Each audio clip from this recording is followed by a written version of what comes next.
horror anthology is much loved and has an established pedigree across all forms of entertainment. From Twice Told Tales by Nathaniel Hawthorne in 1837 to Clive Barker's Books of Blood in the mid-80s, and with the likes of Blackwood, Poe and Lovecraft in between, short story horror writing has long been a popular format.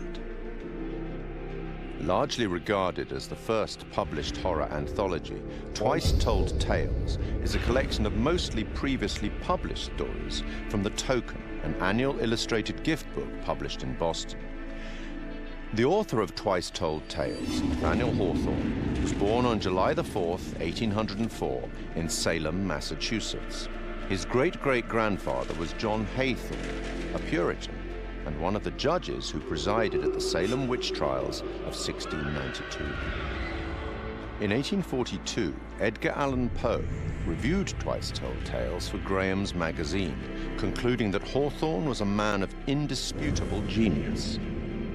By this time, Poe, also from the state of Massachusetts, had already written his own collection of short stories for publication. This collection, titled Tales of the Grotesque and Arabesque, was published in 2 volumes in 1839. The horror anthology had become a recognized format, and after also writing many short stories for newspapers and magazines, Algernon Blackwood's first publication, The Empty House and Other Ghost Stories, was released in 1906. Blackwood went on to write such classics as The Willows and The Wendigo, which was first published in another anthology, The Lost Valley and Other Stories, in 1910. Fast forward 74 years to 1984 and the first publication of Books of Blood. Each book was a collection of horror stories written by British author Clive Barker, the first of which catapulted Barker to legendary status in horror writing, with Stephen King proclaiming him the future of horror. Several of the stories from Books of Blood have been adapted successfully for film, including Rawhead Rex and The Midnight Meat Train. Barker adapted The Yattering Jack in 1986 for use in George A. Romero's anthology TV series Tales from the Dark Side. I take it you will remain. Short-form storytelling arrived on a new medium in 1938 when the radio show The Mercury Theatre on Air broadcast an adaptation of Dracula. I have never seen Count Dracula by day. At sunrise, at the first cockcrow, he is gone. The series was the creation of Orson Welles and John Houseman and became most famous for its broadcast of War of the Worlds, which terrified listeners, believing that the alien invasion was a reality. From 1942, the radio drama series Suspense broadcast more than 90 short plays on CBS radio for 20 years, often featuring some of Hollywood's leading stars.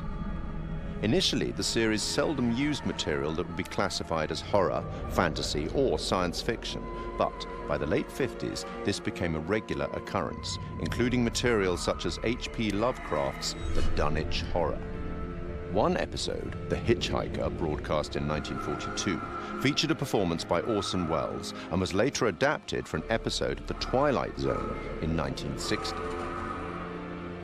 1947 saw the debut of Quiet Please, a radio horror and fantasy series created by Willis Cooper. Cooper had been a writer for Orson Welles' Campbell Playhouse, which had succeeded the Mercury Theatre on Air. Please, which is written and directed by Willis Cooper and features Ernest Chappell.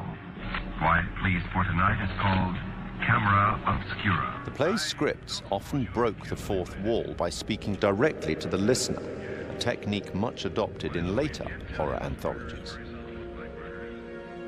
In his book, Terror on the Air, Horror Radio in America, Richard J. Hand wrote that Cooper had enjoyed creating roles for the audience, including implicating them in the action of the story itself, indicating a clear desire to create horror as interactive entertainment more than 70 years ago.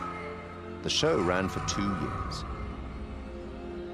Forward 50 more years in radio, and in October 2010, we see the debut of Larry Fessenden and Glenn McQuaid's radio show, Tales from Beyond the Pale.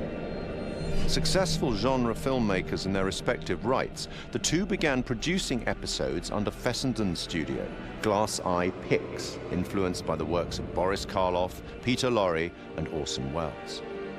Fessenden would later partner with the show's sound designer, Graham Resnick, to write the scripts for Supermassive Games' critically acclaimed horror debut, Until Dawn, and for the first game in their Dark Pictures horror anthology, Man of Medan.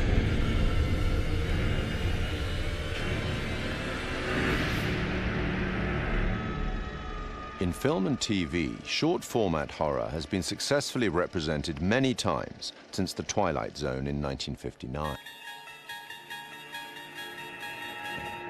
Created and presented by Rod Serling, The Twilight Zone ran for 5 seasons on CBS from 1959 to 1964. Each show was a standalone story featuring characters faced by surreal and often disturbing events. Serling's introductions and conclusions to each show summarized the story and provided some justification for the events and, often, the moral of the story. In 2016, Rolling Stone placed The Twilight Zone at number 7 in its list of the greatest shows of all time. The 1972 film Tales from the Crypt is highly regarded by fans of the genre. Starring Peter Cushing and Joan Collins and featuring Ralph Richardson as the Crypt Keeper, it is an anthology film based on stories from EC Comics and one of several Amicus horror anthologies produced in that decade. And in 1989, HBO launched a horror anthology series under the same name, also based on EC Comics, which ran until July 1996. 1982 saw the release of Creepshow, a dark comic horror anthology film directed by George A. Romero. Influenced by and a homage to the material from the EC and DC comics of the 1950s, its entirely original material was written by Stephen King, and it is a somewhat tongue-in-cheek expression of the horror genre. 25 years on, and in 2007, Trick or Treat presents another set of horror shorts as a dark comedy horror anthology film. And then, in 2012, a very different anthology film with a very different tone, VHS. Created by Brad Miska and Bloody Disgusting, an American horror genre website and film production company, VHS is a much darker horror anthology film. Comprising 6 short horror stories and linked by a found footage theme. 2 of the stories, Second Honeymoon and Tuesday the 17th, were written and directed by Ty West and Glenn McQuaid. Other examples in film and TV that are more than worthy of mention are Roger Corman's 1962 anthology, Tales of Terror, based on 3 Edgar Allan Poe short stories and featuring Peter Lorre, Vincent Price, and Basil Rathbone. The 1963 Italian horror anthology, Black Sabbath, narrated by Boris Karloff. The TV series Night Gallery, a spiritual successor to, or certainly a close relative of, The Twilight Zone, fronted again by Rod Serling and focusing more directly on horror, which ran from 1969 to 1973. Stephen King's Cat's Eye of 1985. John Carpenter's 1993 film Body Bags, featuring the likes of Sam Raimi, Wes Craven, and Mark Hamill, and Southbound, a 2016 road trip horror anthology by a number of the collaborators on VHS. From written fiction through radio, cinema, and TV, and now video games, horror anthology is a format that both creators and horror fans enjoy. And it's a format that has existed for almost 200 years. Long may it continue.